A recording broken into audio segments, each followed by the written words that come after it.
नमस्कार, मैं प्रियंका स्वागत करती हूँ आप सभी का यूएई खबर में। चलिए शुरू करते हैं आज की ताजा बुलेटिन। सबसे पहले हम आज के हाइलाइट्स को जानेंगे, लेकिन उससे पहले अगर आपने अभी तक अरब टाइम्स ऐप को डाउनलोड नहीं किया है तो फटाफट कर लीजिए। बता दें कि डाउनलोड करने के लिए आपको ज़्यादा कुछ करने की ज़रूरत नहीं है। जाना है प्ले स्टोर पर, सर्च करना है अरब टाइम्स ऐप, वहाँ पर आपको ऐप दिख जाएगा, आप उसे डाउनलोड कर सकते हैं। तो डाउनलोड ना।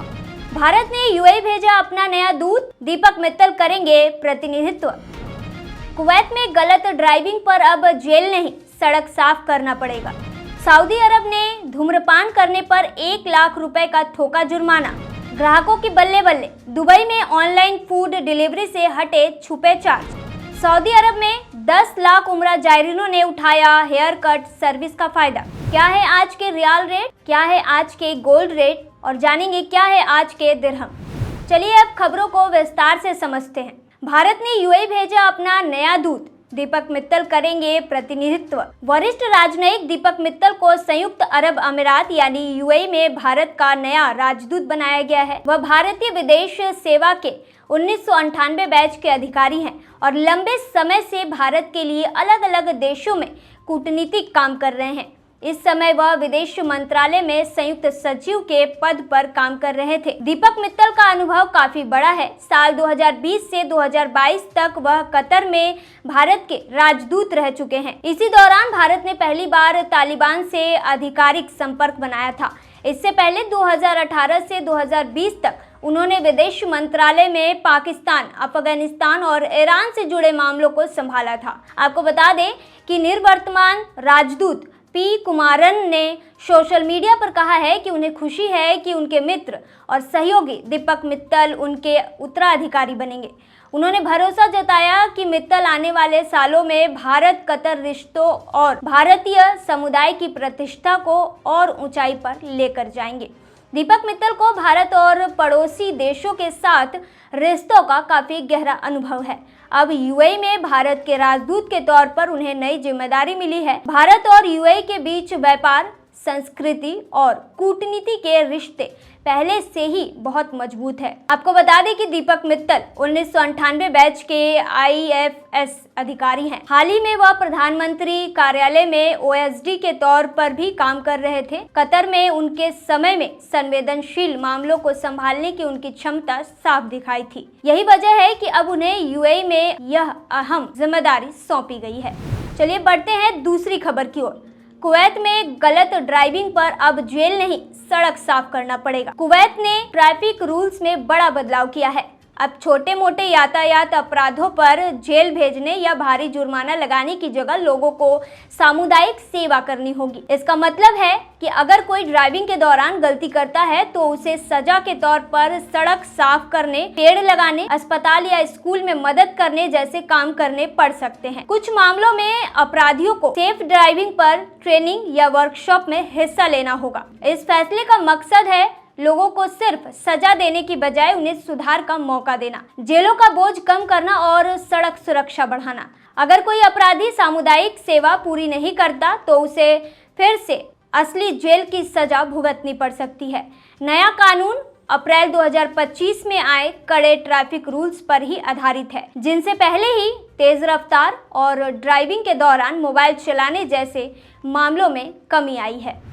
चलिए बढ़ते हैं तीसरी खबर की ओर। सऊदी अरब ने धूम्रपान करने पर 1 लाख रुपए का ठोका जुर्माना। आपको बता दें कि सऊदी अरब ने अब खाने पीने की दुकानों और रेस्टोरेंट पर कड़े नियम लागू कर दिए हैं। जी हाँ, अगर कोई दुकान या होटल के अंदर धूम्रपान करता है तो उस पर 5000 सऊदी रियाल यानी करीब 1.17 लाख रुपए तक का जुर्माना लगाया जाएगा। आपको बता दें कि इसके अलावा किचन में काम करने वाले कर्मचारियों को मास्क और सिर पर कवर करना अनिवार्य है। ऐसा न करने पर 1000 रियाल का जुर्माना देना होगा।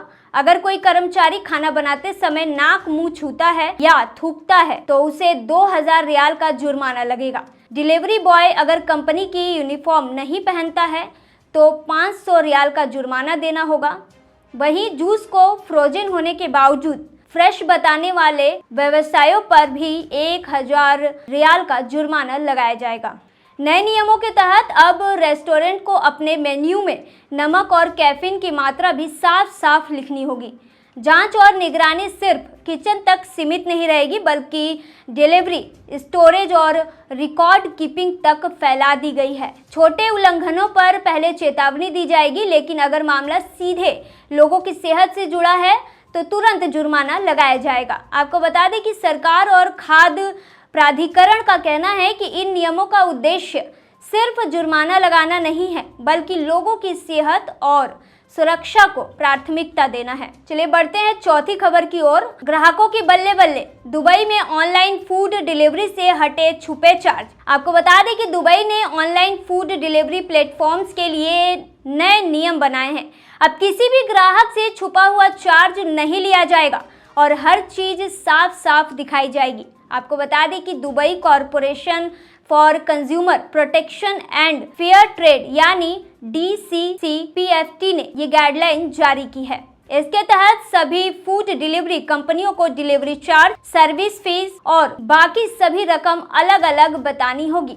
कोई भी हिडन फीस वसूलना मना है। आपको बता दें कि इन नियमों का मकसद ग्राहकों की सुरक्षा करना और इंडस्ट्री में भरोसा बढ़ाना है। पारदर्शिता से जुड़े नियमों में कहा गया है कि प्लेटफॉर्म पर आसान और साफ भाषा का इस्तेमाल हो, सारी जानकारी साफ साफ और आसानी से दिखाई दे सके। चाहे वेबसाइट हो या मोबाइल ऐप, हर जगह जानकारी एक जैसी दिखानी चाहिए। कोई भी बात छुपाई या छोड़ी नहीं जा सकती जो ग्राहक के फैसले को प्रभावित करे। आपको बता दें कि गाइडलाइंस में ये भी कहा गया है कि चेकआउट से पहले हर चार्ज का पूरा बैकग्राउंड देना जरूरी है। इसमें खाने की असली कीमत, डिलीवरी चार्ज, सर्विस फीस और टैक्स शामिल होंगे।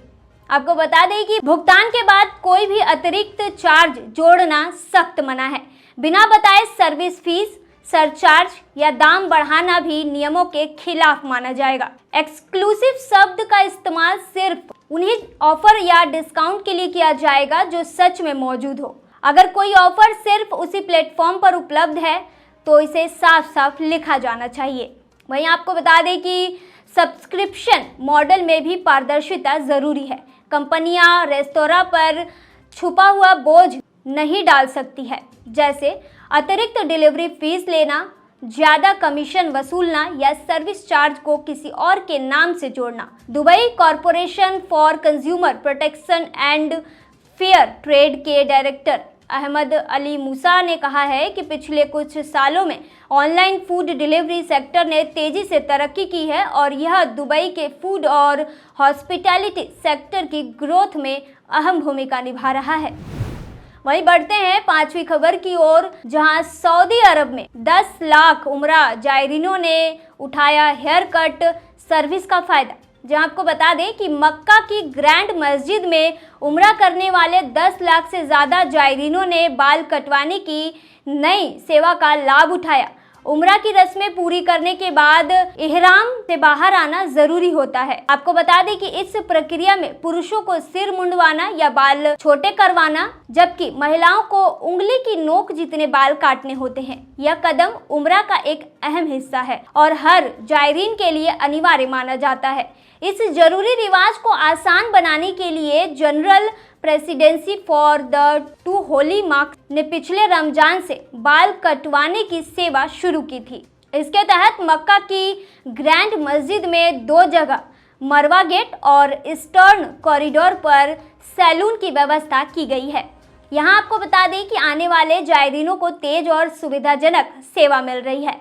प्रेसिडेंसी का कहना है कि यह सेवा पूरी तरह प्रशिक्षित स्टाफ द्वारा दी जा रही है। आपको बता दें कि इसमें स्टरलाइज्ड औजारों का इस्तेमाल होता है। इसका मकसद यह सुनिश्चित करना है कि जायरीनों को सुरक्षित और आरामदायक अनुभव मिले। सऊदी गैजेट के अनुसार यह पहल सऊदी सरकार की उस नीति का हिस्सा है जिसमें हज और उम्रा करने वालों को सर्वोत्तम सुविधाएं देने पर जोर दिया गया है। हर साल लाखों लोग दुनिया भर से मक्का आते हैं। उनकी संख्या बढ़ने के साथ साथ सरकार लगातार नई सेवाएं जोड़ रही है ताकि धार्मिक रस्में आसानी और सुविधा के साथ पूरी हो सके।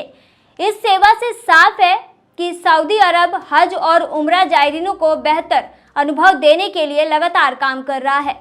यह केवल एक धार्मिक प्रक्रिया को आसान बनाना नहीं है, बल्कि दुनिया भर से आने वाले लाखों लोगों की मेहमान नवाजी और सुविधा सुनिश्चित करने की बड़ी पहल है। और चलिए आज जानेंगे क्या है आज के रियाल रेट। आज एक सऊदी रियाल में 23.47 रुपया है, जो पिछले दिन 23.49 था। वहीं एक सऊदी रियाल में 37.61 नेपाली रुपये है, जो पिछले दिन 37.64 नेपाली रुपये था। आपको बता दें कि वहीं एक सऊदी रियाल में 32.42 बांग्लादेशी टका, जो पिछले दिन 32.45 बांग्लादेशी टका था। वहीं एक सऊदी रियाल 75.11 पाकिस्तानी करेंसी है, जो 75.9 पाकिस्तानी करेंसी था। वहीं एक सऊदी रियाल में 23.51 भूटानी करेंसी है, जो पिछले दिन 23.53 भूटानी करेंसी थी। वहीं आज जानेंगे क्या है आज के गोल्ड रेट। दुबई में आज 18 कैरेट सोने का दाम 321.50 दिरहम है, जो पिछले दिन 317.30 दिरहम था। यानी कि आज की गोल्ड रेट 18 कैरेट की भारतीय मुद्रा में 7,714 है। वहीं 22 कैरेट गोल्ड का दाम 393 दिरहम प्रति ग्राम है, जो भारतीय मुद्रा में 9,429 रुपये होते हैं, जो कि पिछले दिन 387.75 दिरहम प्रति ग्राम था। वहीं दुबई में 24 कैरेट सोने का दाम 424.25 दिरहम है, जो कि पिछले दिन 418.75 दिरहम था। वहीं आज के 24 कैरेट सोने का दाम भारतीय मुद्रा की बात करें तो आज 10,179 है। वहीं आज जानेंगे कि क्या है आज के AED रेट यानी UAE रेट। आज एक UAE दिरहम में 23.98 रुपया है, जो पिछले दिन 24.03 था। वहीं एक UAE दिरहम में 38.46 नेपाली रुपये है, जो कि पिछले 38.31 था। वहीं एक UAE दिरहम में 33.16 बांग्लादेशी टका है, जो पिछले दिन 33.03 है। वहीं एक UAE दिरहम 76.72 पाकिस्तानी करेंसी है, जो कि पिछले दिन 76.72 था। वहीं एक UAE दिरहम में 24.04 भूटानी करेंसी है, जो कि पिछले दिन 23.94 था। तो ये थी आज के बुलेटिन। ऐसे ही ताज़ा अपडेट के लिए बने रहिए हमारे चैनल पर। धन्यवाद।